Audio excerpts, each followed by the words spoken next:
हमारा चैप्टर है fund flow statement, funds flow statement, ठीक है, सेकेंड यूनिट।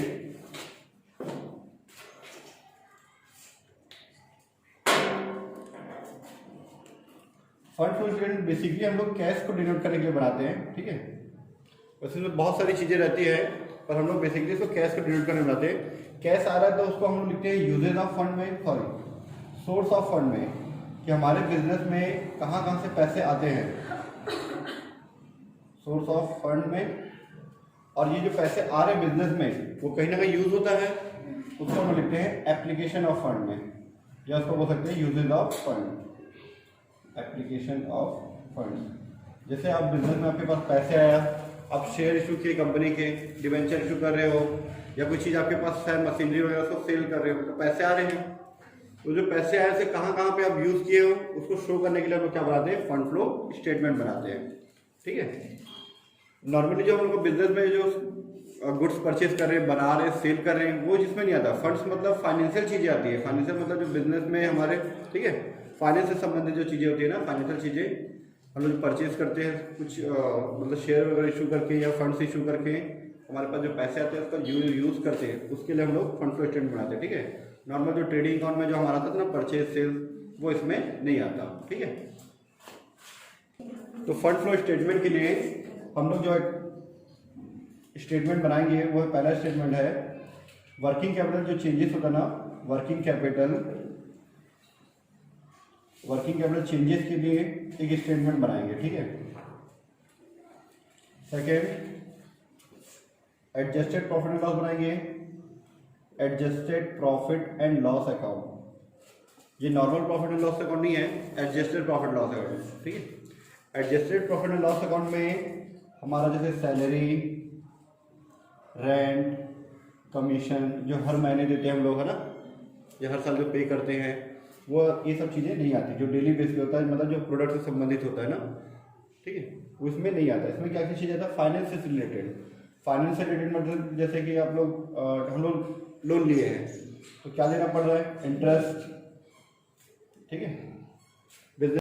तो adjusted profit and loss account में हमारा फाइनेंस से संबंधित, ठीक है, वित्तीय चीजें, फाइनेंशियल चीजें और नॉन कैश आइटम जैसे कि डेप्रिसिएशन हमारा फाइनेंस वाला चीज नहीं है, पर प्रॉफिट एंड लॉस अकाउंट में आता है और वो नॉन कैश है, जैसे सैलरी, रेंट, कमीशन, ठीक है। ये फाइनेंस संबंधित नहीं है, लेकिन ये कैश आइटम है, तो कैश आइटम नहीं आएगा, नॉन कैश आइटम आएगा, ठीक है। डेप्रिसिएशन हो गया, और हो गया जैसे प्रीलिमिनरी एक्सपेंसेस हो गया, discount on issue of debenture वगैरह हो गया। डिस्काउंट नॉर्मली हम जैसे गुड्स सेल कर रहे हैं उस पर जो डिस्काउंट दे रहे हैं वो नहीं आएगा, पर लोग डिवेंचर या शेयर इशू कर रहे हैं उस पर डिस्काउंट दे रहे हैं तो वो चीज़ें आएगा, ठीक है। प्रीमियम सुनोगे सेकेंड ईयर में, है ना, प्रीमियम इशू करते हैं, वो चीज़ें आएगा क्योंकि वो फाइनेंस से रिलेटेड है, ठीक है। ये सारा चीज़ें इसमें आता है। उसके बाद हम लोग का बनता है फंड फ्लो स्टेटमेंट, ठीक है। पहले हम लोग बनाते हैं वर्किंग कैपिटल चेंजेस का statement, adjusted profit loss account, फिर थोड़ा हमारा बनता है फंड फ्लो स्टेटमेंट, ठीक है। इसको बनाने के बाद अगर इसका दोनों साइड का टोटल इक्वल आ रहा है तो हमारा सही है, नहीं आ रहा मतलब कहीं ना कहीं हमें गलत है। जैसे हम लोग फर्स्ट ईयर बनाए थे ना, ट्रेडिंग अकाउंट, प्रॉफिट लॉस बनाते थे, फिर बैलेंस शीट बनाते थे। बैलेंस शीट अगर हमारा इक्वल आ जाता तो सही मान के हम लोग आगे बढ़ जाते थे, ठीक है। तो हम लोग पहले पढ़ते हैं वर्किंग कैपिटल चेंजेस के लिए, ठीक है। वर्किंग कैपिटल किससे निकलता है, कैसे निकालते हैं, ठीक है, और फिर चेंजेस के लिए स्टेटमेंट जो बनाते हैं कैसे बनता है देखते हैं, ठीक है। तो वर्किंग कैपिटल का हमारा फॉर्मूला होता है current assets minus current liability. ये हम लोग पढ़ चुके हैं, ठीक है, फर्स्ट यूनिट में। वर्किंग कैपिटल का फॉर्मूला था current asset minus current liability, ठीक है। तो करेंट एसेट में क्या क्या चीजें आती हैं वो हम लोग उस समय रेशियो एनालिसिस के हिसाब से पढ़े थे, पर इसमें थोड़ा सा चेंज आएगा, 2-3 चीजें नहीं आएगी इसमें, ठीक है। जैसे प्रोविजन फॉर टैक्स और डिविडेंड हम लोग उसको करेंट लायबिलिटी में लिखे थे उसमें रेशियो एनालिसिस में, पर यहाँ पे नहीं आएगा वो, ठीक है, क्योंकि फाइनेंस से चीजें तो प्रॉफिट एंड लॉस में चला जाता है। तो करेंट एसेट में क्या क्या चीजें आएंगी मैं आपको बता देता हूँ। करेंट एसेट्स, इसमें सबसे पहले कैश आएगा, बैंक, आजकल ये दोनों को ऐड करके होता है कैश एंड कैश इक्विवेलेंट, ठीक है। कुछ क्वेश्चन में कैश भी हो सकता है, बैंक भी हो सकता है, कैश एंड कैश इक्विवेलेंट भी हो सकता है, ठीक है। ये दोनों को मर्ज करके होता है हमारा कैश एंड कैश इक्विवेलेंट,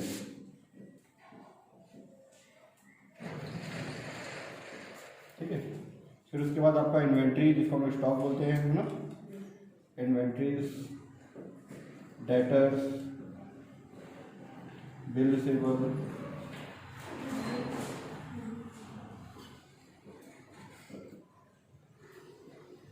ठीक है। अगर शॉर्ट टर्म के लिए इन्वेस्टमेंट किए हो, 4 महीने के लिए, 5 महीने की या 1 साल के लिए किए हो, तो शॉर्ट टर्म इन्वेस्टमेंट इसमें आता है। शॉर्ट टर्म इन्वेस्टमेंट, ठीक है। इसी को लोग ट्रेड इन्वेस्टमेंट भी बोलते हैं, क्योंकि जो इन्वेस्टमेंट होता है कम समय के लिए, उसको हम लोग बिजनेस पर्पज से करते हैं, ठीक। ये शॉर्ट टर्म इन्वेस्टमेंट को हम लोग मार्केटेबल सिक्योरिटीज भी बोलते हैं ना, इसी को, ठीक है।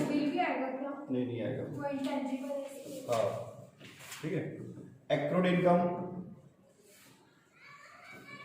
ठीक है, और प्रीपेड एक्सपेंसेस, प्रीपेड एक्सपेंसेस, ये सारा चीज हमारा करंट एसेट में आता है। और कोई नाम दिया होगा, जैसे अदर करंट एसेट लिखा है तो अदर करंट एसेट आ जाएगा, वो तो नाम से ही लिखा होगा, ठीक है। अदर करंट एसेट मतलब करंट एसेट में ही आएगा, ठीक। करंट लायबिलिटी में क्या क्या चीज आएगी देख लेते हैं हम लोग। करंट लायबिलिटीज, जैसे कैश और बैंक की जगह पे यहाँ पे होता है बैंक ओवरड्राफ्ट, है ना, बैंक ओवरड्राफ्ट, ठीक है। डेटर्स की जगह में क्रेडिटर्स, ठीक है, बिल्स पेबल, ठीक है। ये दोनों को ही मिला के ट्रेड पेबल हो जाता है, ठीक है। और डेटर और बिल पे रिसीवेबल को मिला के होता है हमारा ट्रेड रिसीवेबल, ठीक है, ठीक है। और कुछ इसका अपोजिट एक्रूड का उल्टा हो जाएगा आउटस्टैंडिंग, आउटस्टैंडिंग एक्सपेंसेस, ठीक है। एडवांस इनकम, एडवांस हम लोग अर्न भी बोलते हैं ना, मतलब ऐसी इनकम जो हम लोग कमाए नहीं पर पहले से पैसा मिल गया है, ठीक है, अर्न या फिर एडवांस इनकम। और other current liabilities, other current liabilities,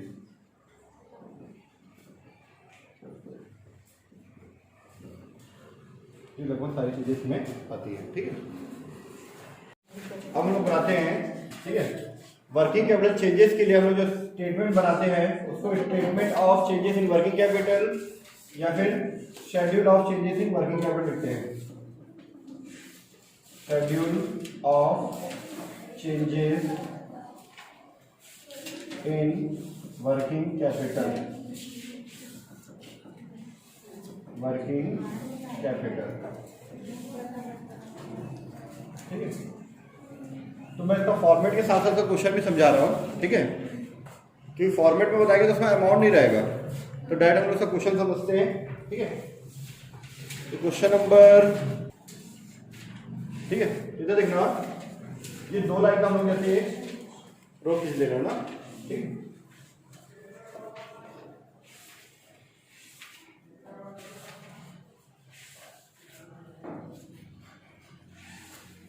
यह आएगा हमारा working capital changes, working capital changes,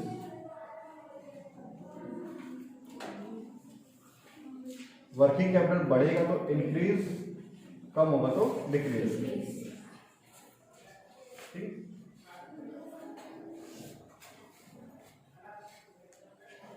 दो साल का हम लोग लेंगे यहाँ पे, 31 मार्च 2014, 15, 13, 14 जो भी दिया होगा।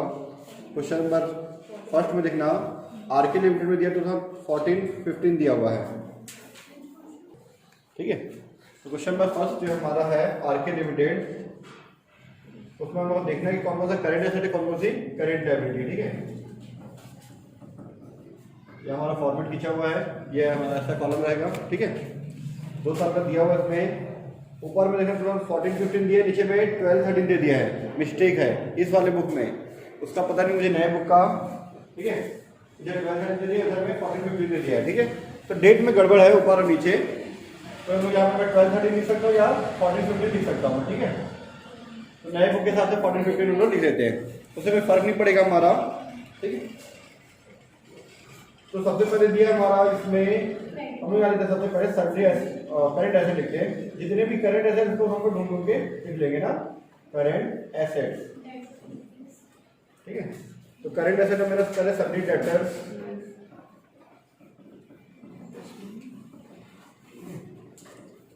सन्ड्री डेब्टर्स में हमारा 1,30,000 और 1,50,000 दिया हुआ है 2 साल का, ठीक है, और 1,50,000, ठीक है। एसेट्स हमारा बढ़ रहा है तो इंक्रीज में, और करंट एसेट हमारा कम हो रहा है तो डिक्रीज में। अगर हमारा करंट एसेट बढ़ेगा तो हमारा वर्किंग कैपिटल भी बढ़ता है, और करंट एसेट हमारा कम होता है तो वर्किंग कैपिटल भी हमारा कम हो जाता है, ठीक है।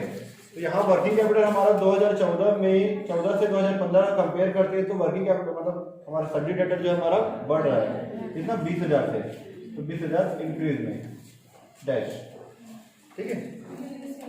इसी तरह से फिर बिल रिसीवेबल 13,000 और 11,000 दिया हुआ है, बिल्स रिसीवेबल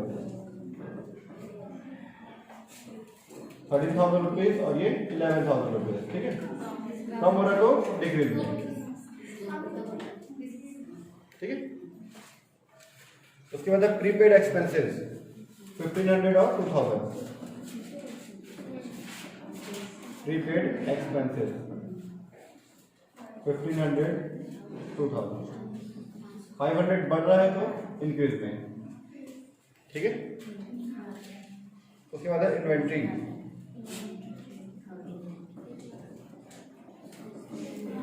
इन्वेंट्री अमाउंट 1,60,000 और 1,40,000 दिया हुआ है, 1,60,000 रुपीज और 1,40,000 रुपीज। ये कम हो रहा है तो 20,000 रुपये डिक्रीज में। उसके बाद है investment in government securities, investment in government securities, ठीक है। पहले वाले में डैश, दूसरे वाले में 30,000, तो पूरा 30 का 30 हमारा इंक्रीज हो रहा है, पहले 0 था अब बढ़ रहा है, ठीक है। ये हमारे करंट एसेट जितने भी थे सबको लिख लिया हम लोग। अब करंट एसेट का टोटल कर दो,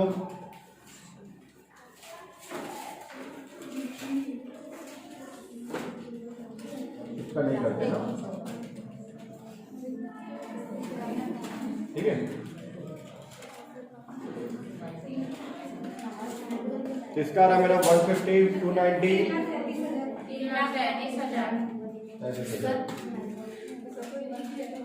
290, 214, 204 और 300, 30450, ठीक है।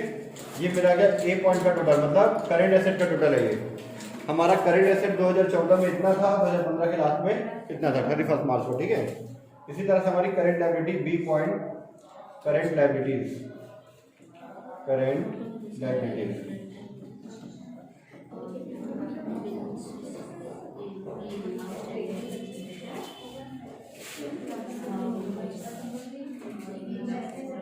तो करंट लायबिलिटीज में हमको दिया हुआ है सन्ड्री क्रेडिटर्स,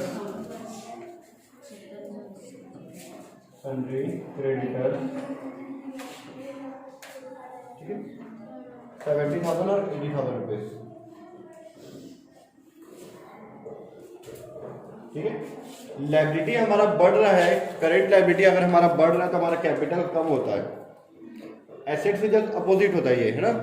एसेट बढ़ रहा था तो इंक्रीज, और लायबिलिटी अगर बढ़ रहा है तो डिक्रीज में आएगा, डिक्रीज 10,000, जस्ट इसका अपोजिट, ठीक है। इसके बाद हमारा बिल्स पेबल आउटस्टैंडिंग एक्सपेंसेस, ठीक है, बिल्स पेबल 10,000 रुपीज और है 8,000 रुपीज। ये कम हो रहा है, करेंट लायबिलिटी हमारी कम हो रही है, मतलब हमारा वर्किंग कैपिटल 2,000 से बढ़ रहा है, ठीक है। देखो बढ़ रहा है तो डिक्रीज और कम हो रहा है तो इंक्रीज। नेक्स्ट पॉइंट हमारा आउटस्टैंडिंग एक्सपेंसेस, आउटस्टैंडिंग एक्सपेंसेस ये 3000 रुपये, अभी 2500 रुपये कम हो रहा है तो इंक्रीज में 500, इसका टोटल कर दो।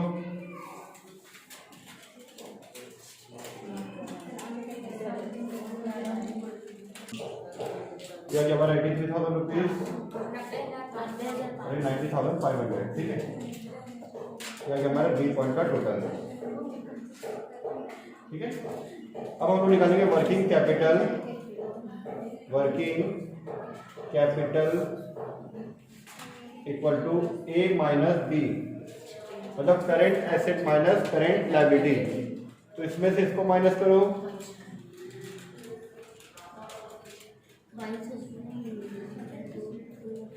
2,21,500, इसमें से इसको माइनस कर दो,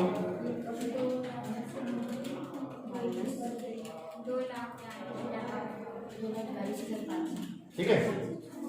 इसका आ गया हमारा 2,21,500, इसका आ रहा 2,42,500, ठीक है। ये दोनों में गैप कितने का है, 21,000 रुपये का गैप दिख रहा है, ठीक है। इसमें से इसको माइनस करो, इस साइड आ रहा है 21,000 रुपये, ठीक है। हमारे 2014 का 2014 का वर्किंग कैपिटल है 2,21,500 रुपीज और 2015 का है 2,42,500 रुपीज, ठीक है। तो किस साइड का ज्यादा है, 2015 का ज्यादा है, मतलब हमारा वर्किंग कैपिटल बढ़ा है ना। तो प्लस करके increase in working capital, increase in working capital करके इसको यहाँ पे हम लोग बराबर कर देते हैं, ठीक है। यहाँ पे 242,500, ये भी जगह 242,500, ठीक है। और यहाँ पे 21,000 रुपये इस साइड है, तो ये साइड को निकाल के यहाँ पे 21,000 रुपये यहाँ निकलना डिक्रीज के कॉलम में। यहाँ पे मैं इंक्रीज इन वर्किंग कैपिटल लिखा हूँ, पर ये इंक्रीज वाला कहाँ पे आएगा, डिक्रीज में, ताकि दोनों साइड का टोटल क्या हो सके, बराबर हो सके। हमारा जो इंक्रीज है वो 21,000 रुपये से ज्यादा है, ठीक है। तो मैं डिक्रीज में लिखूंगा 21,000 रुपये, तब जाके दोनों साइड टोटल क्या आएगा, बराबर आएगा। चेक कर लेते हैं, 20, 30, 32 और ये 21 हो जाएगा हमारा 64, 63,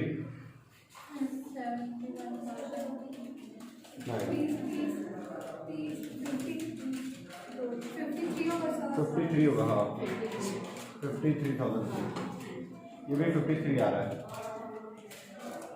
ठीक है। तो ये हमारा schedule of changes in working capital हमारा कंप्लीट हो गया, चेंजेस इन वर्किंग कैपिटल, ठीक है।